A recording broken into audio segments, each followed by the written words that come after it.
আসসালামু আলাইকুম ওরহমতুল্লাহি ওবরাকাত। সম্মানিত প্রিয় দর্শক, আজকে আলোচনা করব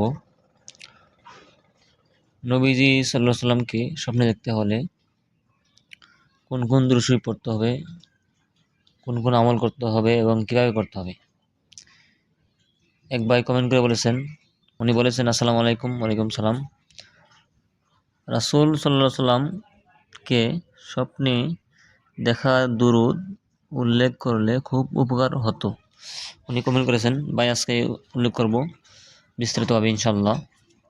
তো আপনারা নবী করিম সাল্লাল্লাহু আলাইহি সাল্লামকে স্বপ্নে দেখতে হলে কোন কোন আমল করতে হবে, কীভাবে করতে হবে, আজকের এই ভিডিওতে ইনশাআল্লাহ সম্পূর্ণ বিস্তারিতভাবে দেখতে পারবেন। চলুন তাহলে আমরা কোন কোন দুরূদ শরীফ পড়লে, কোনভাবে আমল করলে নবীজিকে স্বপ্নে দেখতে পারবেন শুরু করি। শাইখ আব্দুল হক দেহলভী রহমতুল্লাহ আলাইহি তারগিবু আহলিস সাআদাহ কিতাবে লিখেছেন যে জুমার রাতে, অর্থাৎ বৃহস্পতিবার দিন গিয়ে যে রাত আসে এটাকে জুমার রাত বলে। জুমার রাতে 2 রাকাত নফল নামাজ পড়বে এবং প্রত্যেক রাকাতে 11 বার আয়াতুল কুরসি এবং 11 বার কুল হুয়াল্লাহ পড়বে। প্রত্যেক রাকাতে 11 বার আয়াতুল কুরসি, 11 বার কুল হুয়াল্লাহ পড়বে এবং সালাম ফিরানোর পর 100 বার নিচে এই দুরূদ শরীফ পাঠ করবে। তাহলে 3 জুমাও অতিক্রম করবে না, ইনশাআল্লাহ নবীজিকে স্বপ্নে দেখবে। এখানে জিয়ারত নসিব হবে, এটা অর্থ হলো নবীজিকে স্বপ্নে দেখবে।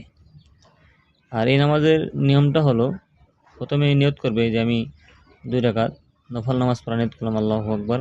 অথবা আরবিতে হইল নাওয়াইতু আন উসাল্লি লিল্লাহি তাআলা রাকাতাই সালাতিল নাফলি মুতাওয়াজ্জিহান ইলা জাহাতিল কাবাতিশ শরীফাতি, আল্লাহু আকবার। এরপর সানা পড়বে, আউযু বিল্লাহি মিনাশ শাইতানির রাজিম, বিসমিল্লাহির রহমানির রহিম পড়ে আলহামদু পড়বে। এরপর আয়াতুল কুরসি পড়বে 11 বার, কুল হুয়াল্লাহু পড়বে 11 বার। এভাবে 2 রাকাত নামাজ পড়ার পরে এই দুরূদ শরীফটি 100 বার পাঠ করবে। দুরূদ শরীফটি হইল আল্লাহুম্মা সাল্লি আলা মুহাম্মাদি নিন নাবিল উম্মি ওয়া আলিহি ওয়া আসহাবিহি ওয়া সাল্লিম। আমি আবার বলতেছি, আল্লাহুম্মা সাল্লি আলা মুহাম্মাদি নিন নাবিল উম্মি ওয়া আলিহি ওয়া আসহাবিহি ওয়া সাল্লিম। আল্লাহুম্মা সাল্লি আলা মুহাম্মাদি নিন নাবিল উম্মি ওয়া আলিহি ওয়া আসহাবিহি ওয়া সাল্লিম। প্রিয় দর্শক, এই দুরূদ শরীফটি 100 বার পড়বেন, আল্লাহুম্মা সাল্লি আলা মুহাম্মাদি নিন নাবিল উম্মি ওয়া আলিহি ওয়া আসহাবিহি ওয়া সাল্লিম। তো 100 বার পাঠ করার পরে আপনি উযু অবস্থায় এবং পাক বিছানায় শুয়ে পড়বেন ইনশাআল্লাহ। এখানে উল্লেখ করছে যে 3 জুম্মা অতিক্রম করবে না, সাক্ষাৎ হবে অবশ্যই। এর একটা নিয়ম। উনি আরেকটা নিয়ম উল্লেখ করছেন এই কিতাবে, আমি এই নিয়মটা বলতেছি। আপনাদের কাছে যে নিয়মটা সহজ হয় এই নিয়মটা আপনারা আমল করবেন। এখানে আমি একটা নিয়ম বলছি নবীজিকে স্বপ্নে দেখার, আরেকটা নিয়ম আছে, ওই নিয়মটা বলতেছি এখন দেখাবো আপনাদেরকে। তিনি আরও লিখেছেন যে, এবং দ্বিতীয় নিয়মটি হইল যে, যে ব্যক্তি 2 রাকাত নামাজ পড়বে, প্রতি রাকাতে সূরা ফাতিহার পর 25 বার সূরা ইখলাস পড়বে এবং সালাম ফিরানোর পর এই দুরূদ শরীফটি 1000 বার পাঠ করবে, তার জিয়ারত নসিব হবে। এখানে নিয়মটা আপনারা আমল করতে পারেন।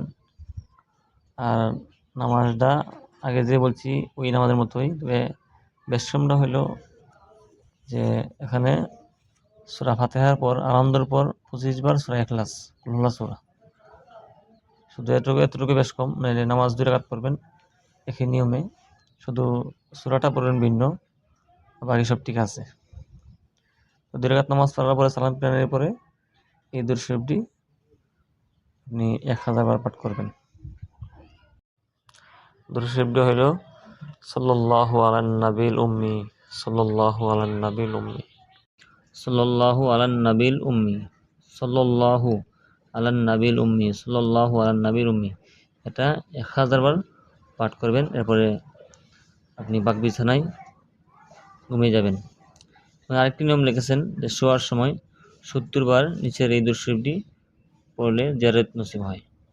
আপনি যে রাতে নামাজটা পড়বেন ওই রাতেই এই দুরূদ শরীফটি সারাটা 70 বার পড়বেন।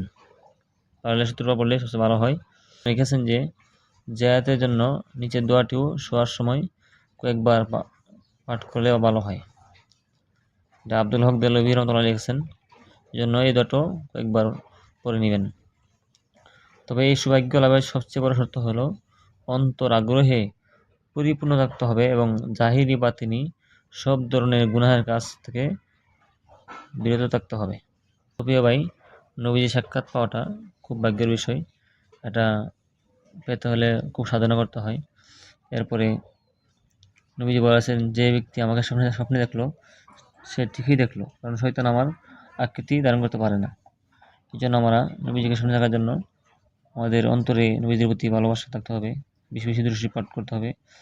আল্লাহ রাব্বুল আলামিন প্রত্যেক মুসলমানের ভিতরে যে আকাঙ্ক্ষা আছে নবীজিকে স্বপ্নে দেখার, সেই আকাঙ্ক্ষা আমাকে সহ আপনাকে সহ নবীজিকে স্বপ্নে দেখার তৌফিক দান করুক, আমিন। আসসালামু আলাইকুম ওয়া রাহমাতুল্লাহি ওয়া বারাকাতুহু।